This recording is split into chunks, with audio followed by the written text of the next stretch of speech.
হযরত আব্দুল্লাহ ইবনে উমর রাদিয়াল্লাহু আনহু বর্ণনা করেন যে হযরত জিবরাইল আলাইহিস সালাম একজন অপরিচিত ব্যক্তির বেশে উপস্থিত হইয়া রাসূলুল্লাহ সাল্লাল্লাহু আলাইহি সাল্লামের নিকট ইসলাম সম্পর্কে জিজ্ঞাসা করিলেন।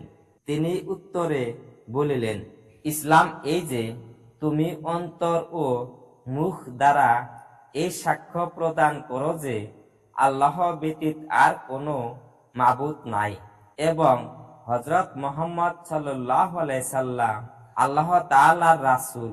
নামাজ পড়ো, যাকাত আদায় করো, হজ ও উমরা করো, জানাবাত হইতে পাক হওয়ার জন্য গোসল করো, ওযুকে পূর্ণ করো এবং রমজানের রোজা রাখো। হযরত জিবরাইল আলাইহিস সালাম জিজ্ঞাসা করিলেন, আমি এই সকল আমল করিলে কি মুসলমান হইয়া যাব?